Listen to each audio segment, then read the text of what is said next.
درخواست کرتا ہوں حضرت مولانا سید اشہد رشیدی دامت برکاتہم سے، ہم صدر جمعیت علماء اتر پردیش و امیر شریعت یو پی سے کی تشریف لے آئیں اور خطاب فرمائیں۔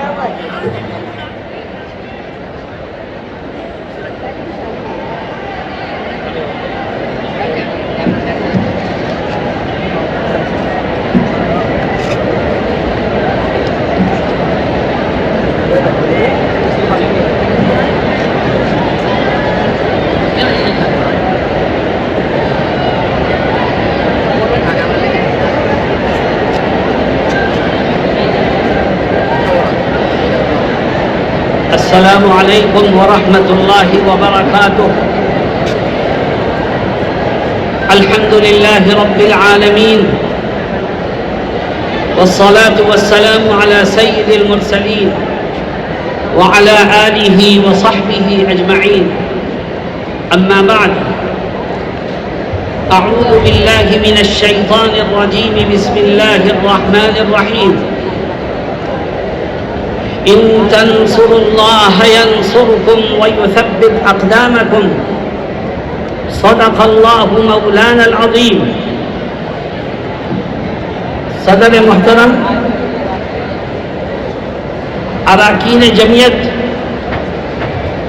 اور مغربی یو پی کے کونے کونے سے آنے والے جمعیت کے ساتھیوں، ملک کے حالات پریشان کن ضرور ہیں مگر مایوس کن نہیں ہیں۔ مسلمان جو خدا پر ایمان رکھتا ہے وہ حالات سے مایوس نہیں ہوا کرتا بلکہ حالات کے رخ کو موڑنے کی کوشش کرتا ہے۔ آج جمعیت علماء ہند نے، مولانا ارشد مدنی نے آپ کو آواز دی ہے۔ آپ نے اپنے گھروں کو چھوڑا، اپنے کاروبار کو چھوڑا، اپنے آرام کو چھوڑا اور یہاں تک آنے کی زحمت گوارا فرمائی۔ یاد رکھیے، ہم صرف سننے کے لیے جمع نہیں ہوئے ہیں، ہم دیش کے حالات کو بدلنے کے لیے جمع ہوئے ہیں، اور ہمیں یقین ہے کہ جب ہم اپنے بڑوں کی قیادت میں جمع ہوتے ہیں تو تاریخ اس بات کی گواہ ہے کہ ظالم میدان چھوڑ کے بھاگنے پر مجبور ہوتا ہے۔ دوستوں اور ساتھیوں، آج کچھ فرقہ پرست طاقتیں ایسی ہیں جو مدارس کو نشانہ بنانا چاہتی ہیں۔ کبھی مدارس کو نوٹس جاتے ہیں، کبھی حساب و کتاب کے بہانے سے داخل ہونا چاہتے ہیں۔ میں کہتا ہوں ان مدارس کو مت چھیڑو، انہیں چلنے دو۔ یہی وہ مدارس ہیں کہ جن کی جدوجہد سے یہ ملک آزاد ہوا ہے۔ اگر دارالعلوم دیوبند نہ ہوتا، اگر وہاں کے اکابر نہ ہوتے اور مدارس کے جوان، بوڑھے اور وابستہ لوگ ملک کی آزادی کے لیے قربانیاں نہ دیتے تو آج بھی یہ ملک غلامی کی زنجیروں میں جکڑا ہوا ہوتا۔ مدارس کے لوگوں نے آزادی وطن کے لیے پھانسی کے پھندوں کو چوما، آزادی وطن کے لیے قید و بند کی صعوبتیں برداشت کی۔ مولانا ارشد مدنی کے والد محترم مولانا حسین احمد مدنی نے اپنے استاد محترم حضرت شیخ الہند رحمۃ اللہ علیہ اور اپنے ساتھیوں کے ساتھ آزادی وطن کے خاطر مالٹا کی قید میں رہ کر انگریزوں کی صعوبتیں برداشت کی، اور جب مالٹا سے آزاد ہو کر کے ہندوستان آئے تو گھر میں نہیں بیٹھے، پھر میدان عمل میں نکلے۔ کبھی نینی جیل میں بند کیا گیا، کبھی سابرمتی جیل میں بند کیا گیا، کبھی سہارنپور جیل میں بند کیا گیا، کبھی مراد آباد جیل میں بند کیا گیا، لیکن ہر طرح کی قربانی دی مگر دیش کی آزادی کے لیے کسی سے کوئی سودا نہیں کیا۔ میرے دوستوں اور ساتھیوں، جب تک اس دھرتی پر مدرسے باقی رہیں گے یہ دھرتی آزادی کا سانس لیتی رہے گی، اور جس دن مدرسوں کو اوپر والے کامیاب ہو گئے تو یاد رکھو اس دھرتی کا وجود بھی مٹ جائے گا۔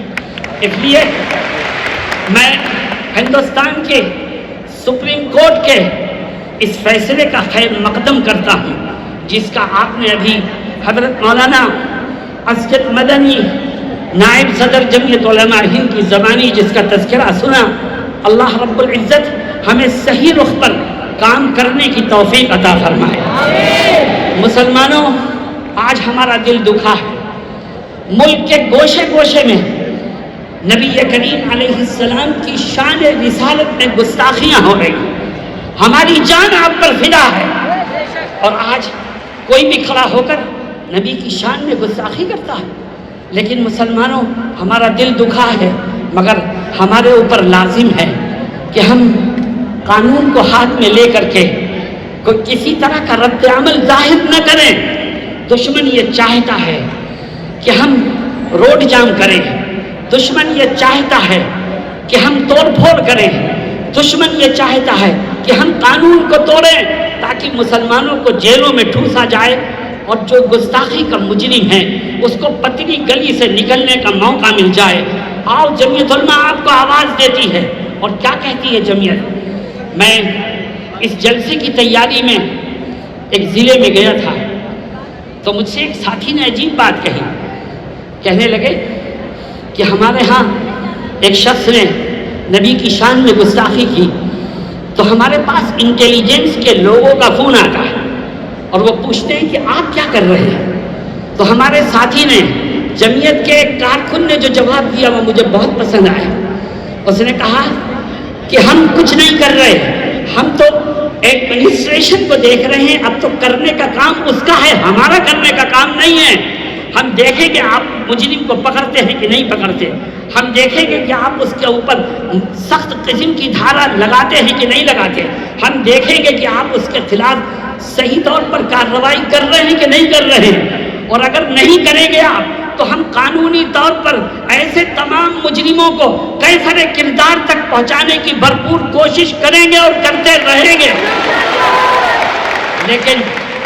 لیکن قانون کے دائرے میں رہ کر کے ہم کریں گے تو ہماری بات میں قوت پیدا ہوگی، ہم اپنے مقصد کو پانے میں کامیاب ہوں گے، اور انشاءاللہ دشمنوں کے دلوں میں ہمارا رعب بیٹھے گا۔ میرے دوستوں اور ساتھیوں، نبی کریم صلی اللہ علیہ وسلم کی تعریف خود اللہ رب العزت نے فرمائی ہے، اور آپ کی شان اللہ کے بعد سب سے بڑی شان ہے۔ اللہ ہمیں آپ کی عزت اور دنیا والوں کو آپ کا احترام کرنا سکھائے۔ یاد رکھو مسلمانوں، اسلام ہمیں اجازت نہیں دیتا کہ ہم کسی کے دھرم گرو کو برا کہیں، اسلام ہمیں اجازت نہیں دیتا کہ ہم کسی کی خدا کی شان میں گستاخی کریں، اسلام ہمیں اجازت نہیں دیتا کہ ہم کسی کی کتاب کے لیے، کسی کی مذہبی کتاب کے لیے کوئی غلط بات اپنی زبان سے نکالیں۔ اللہ قرآن میں کیا کہتا ہے؟ اللہ فرماتا ہے وَلَا تَسُبُّوا الَّذِينَ يَدْعُونَ مِن دُونِ اللَّهِ، اللہ کہتا ہے وہ لوگ جو خدا کے سوا کسی اور کو خدا مانتے ہیں ان کے باطل خداؤں کو برا مت کہو، اس سے نفرتیں بڑھیں گی، اس سے اختلافات بڑھیں گے، اس سے دوریاں بڑھیں گی۔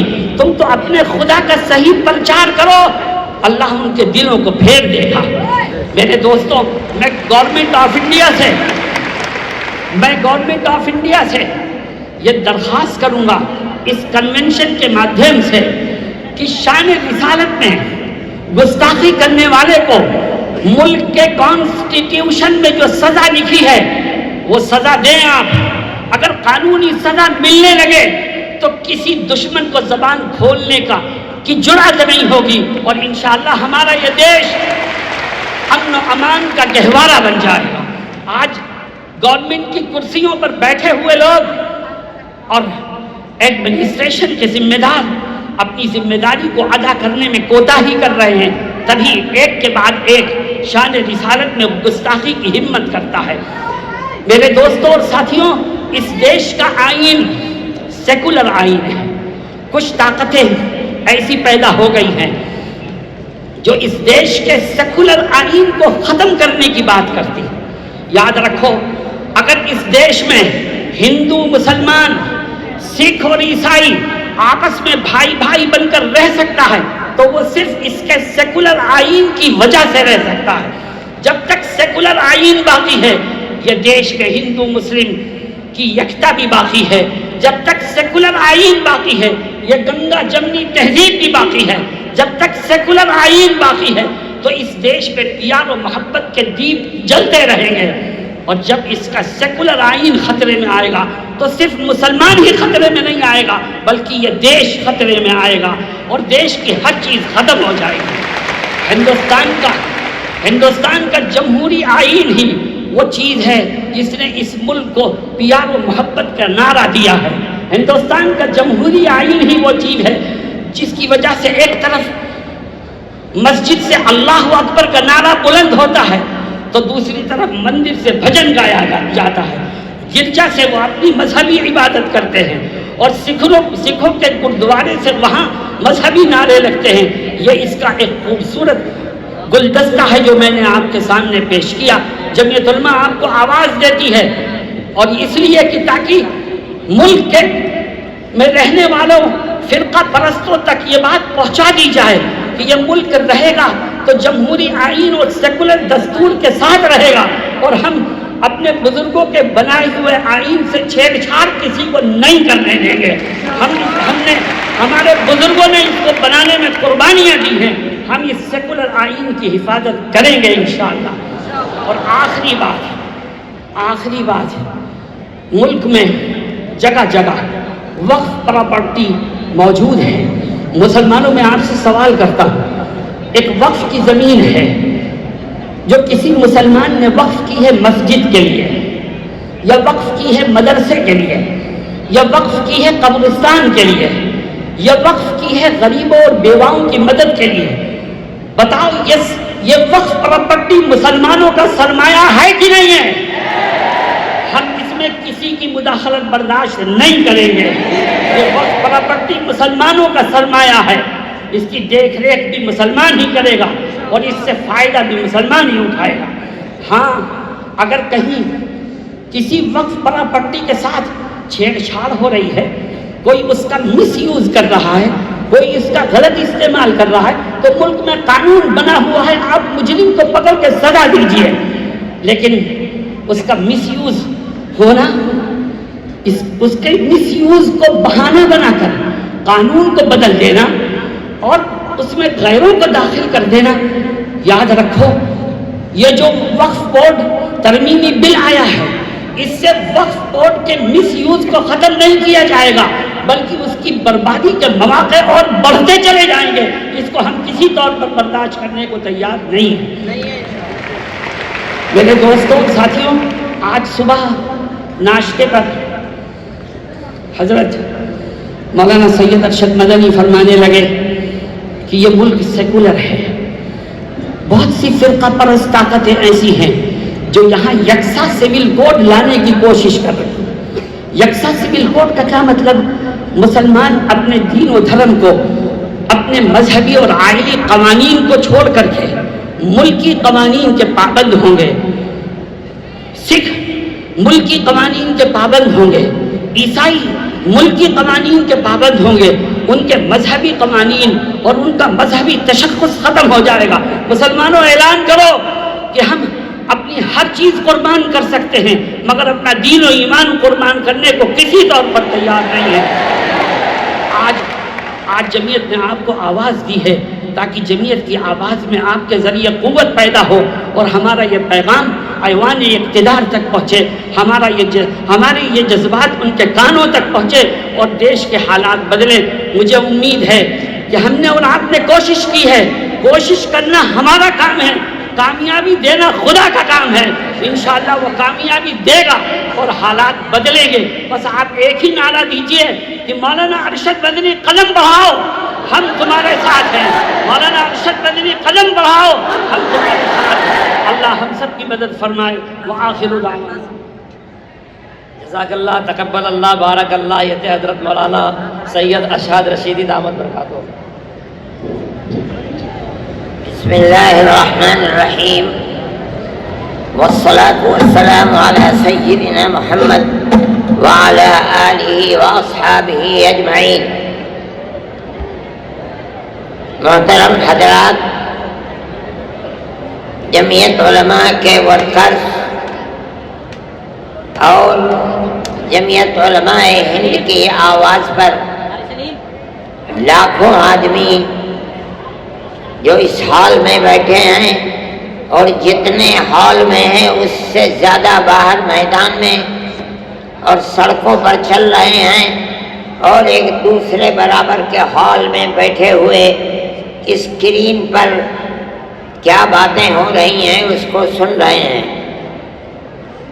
جمعیت علماء کا یہ اجلاس مختلف ان مسائل کے سلسلے میں ہوا ہے جو براہ راست مسلمان اور اسلام پر چوٹ دے رہے ہیں، اور ملک کا موجودہ فرقہ پرست ذہنیت برابر جو کچھ کر سکتا ہے وہ ذہنیت کر رہی ہے، لیکن اس وقت سب سے بڑا مسئلہ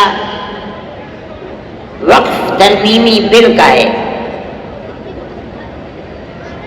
میرا یہ جی چاہتا تھا کہ اس سلسلے میں حکومت جن بیساکھیوں پر چل رہی ہے،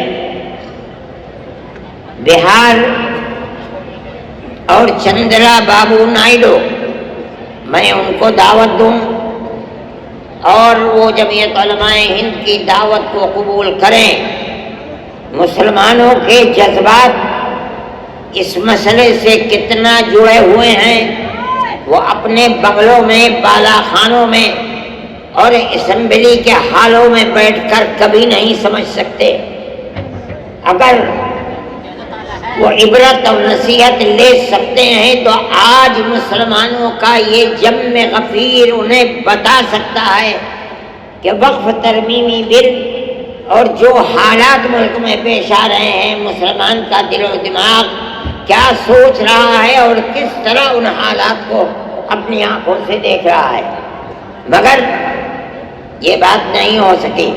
پھر بھی میں نائیڈو جی کا شکریہ ادا کرتا ہوں، اور اس لیے کہ بی جے پی حکومت اصل یہ ہے کہ ملک میں ملک کے بسنے والوں نے ہرا دیا اس کو، ان حالات کو ملک نے قبول نہیں کیا، لیکن اپنے دو اتحادیوں کی بیساکھی کے اوپر بی جے پی گورنمنٹ بیٹھی ہے۔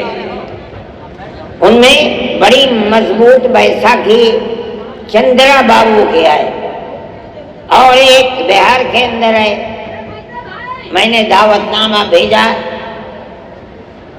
لیکن انہوں نے معذرت کر دی، لیکن اپنی پارٹی کے نائب صدر نواب جان صاحب کو بھیجا یہاں۔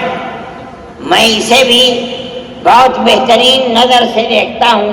میں یہ سمجھتا ہوں کہ مسلمانوں کے جذبات جو ادھر سے لے کر ادھر تک، یہ جم غفیر اپنے دل کی آواز گویا کہ دل کو نکال کر دکھلا رہا ہے، ترجمانی یہ جا کر کے کریں گے، اس لیے کہ جب تک ہمارا ماننا یہ ہے کہ اگر کوئی آگ لگتی ہے مسلمانوں کے جذبات پر، اگر وہ ترمیمی بل پر آگ لگتی ہے تو جو بیساکھی جس پر ملک چل رہا ہے اس کی ذمہ داری اتنی ہی اس پر بھی پڑے گی جتنی ذمہ داری مرکز میں بیٹھی ہوئی طاقت پر پڑے گی۔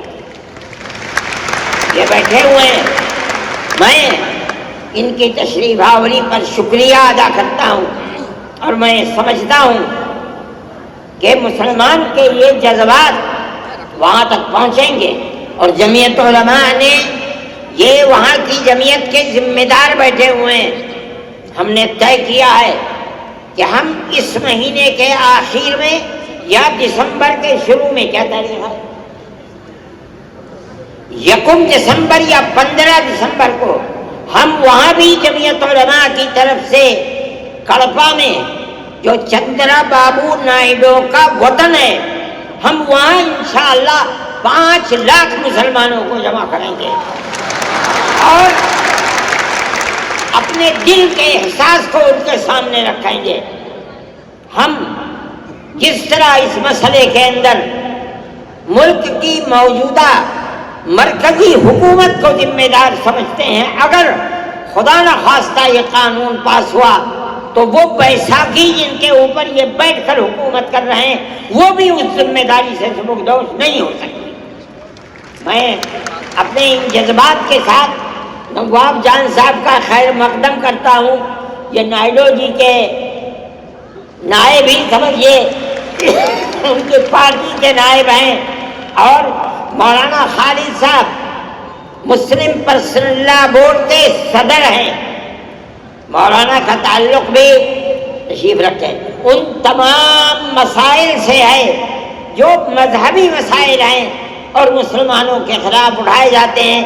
حضرت مولانا کی تقریر بھی آپ اس موضوع پر سنیں گے، اور سب سے بہترین مسلمانوں کی طرف سے اس بل کے خلاف جو چیئرمین کے سامنے اور مجلس کے سامنے اس مدعا کو رکھنے والے ہیں وہ ہمارے ورکنگ کمیٹی کے ممبر اور سپریم کورٹ کے وکیل ہیں، وہ بھی آپ کے سامنے آئیں گے. اور میں ان سے یہ کہوں گا کہ وہ اس بل کے اندر کیا کیا وہ زہر پڑا ہوا ہے جو مستقبل کے اندر مسلمان کو نقصان پہنچائے گا. ایوبی صاحب، فضیل ایوبی صاحب، میں ان سے بھی کہوں گا کہ وہ آدھے گھنٹے کے اندر اپنی بات کو تمام لوگوں کے سامنے پیش کریں تاکہ یہ سمجھا جا سکے کہ اس بل کے اندر کیا زہر ملا ہوا ہے. اور حضرت مولانا بھی اس سلسلے میں بولیں گے. میں ایوب جان صاحب سے بھی کہوں گا کہ وہ بھی کچھ وقت نکالیں اور پروگرام کے اندر اپنے جذبات کو پیش کریں. چلیے انشاءاللہ یہ سارے پروگرام بھی ترتیب آپ کے سامنے پیش کیے جائیں گے. اب میں اصلاح معاشرے کے موضوع پر خطاب کرنے کے لیے مولانا سید اظہر مدنی دعوت برکاتہم کو دعوت دیتا ہوں، تشریف لائیں اور 10 منٹ میں اپنی بات پیش کریں.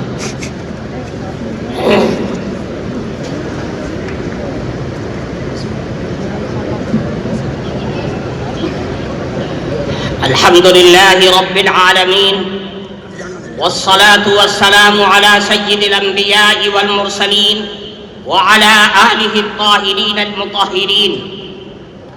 أما بعد، فقد قال النبي صلى الله عليه وسلم: أدبوا أولادكم على 3 خصال: حب نبيكم وحب أهل بيته وتلاوة القرآن، أو كما قال رسول الله صلى الله عليه وسلم.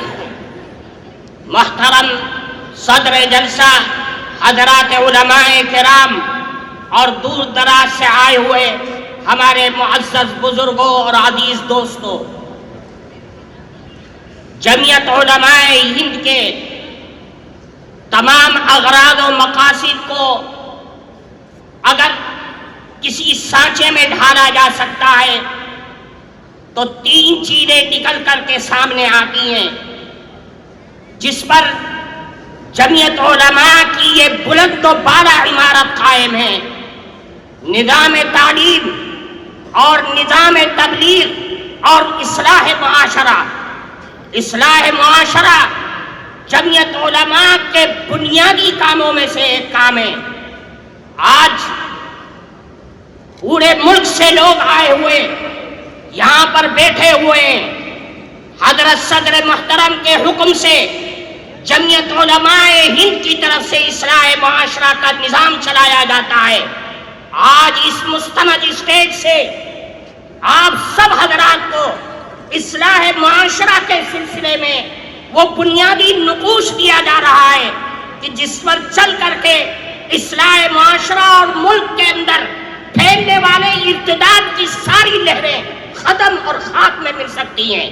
وہ بنیادی چیز یہ ہے کہ اصلاح معاشرہ سماج اور سوسائٹی کے اندر بھلائی اور بہترین نسل انسانیت پیدا ہونے کا واحد راستہ یہ ہے کہ ہم سب مل کر کے اپنی اولاد کی صحیح اور شرعی اعتبار سے تعلیم اور تربیت کریں. اگر ہم اپنی اولاد کی تربیت صحیح انداز میں کریں گے تو یاد رکھیے سماج میں پھیلنے والی تمام خرابیاں وہ سب کے سب ختم ہو جائیں گی۔ اللہ کے نبی جناب رسول اللہ صلی اللہ علیہ وسلم نے ارشاد فرمایا ادبوا اولادکم علی ثلاث خصال، اے لوگوں اپنی اولاد کی تربیت کرو اور 3 عادتوں کی طرف متوجہ کرو اور 3 عادتیں ان کے اندر پیدا کرو۔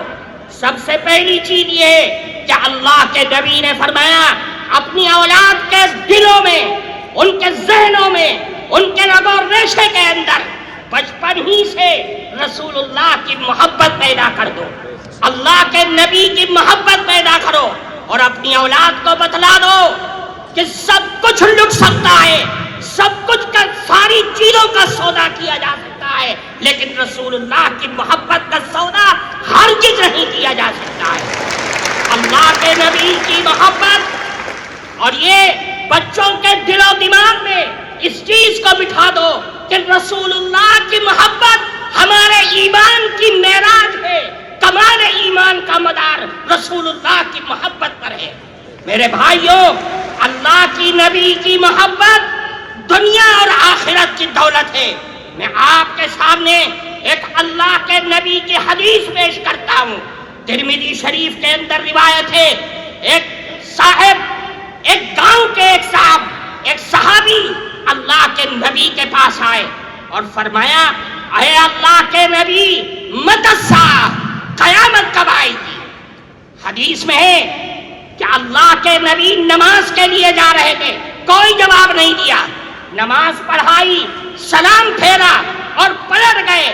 فرمایا من السائل، کون ہے سوال کرنے والا جو یہ سوال کر رہا تھا کہ قیامت کب آئے گی؟ صحابی کھڑے ہو گئے اور عرض کیا اے اللہ کے نبی میں نے سوال کیا تھا کہ قیامت کب آئے گی۔ اللہ کے نبی نے پلٹ کر کے ان سے سوال کیا کہ یہ بتلاؤ کہ ما عادت لہا، تم نے قیامت کے لیے تیاری کیا کر رکھی ہے؟ وہ صحابی تھے، صحابی کے جو دل میں ہوتا ہے وہی زبان پر ہوتا ہے۔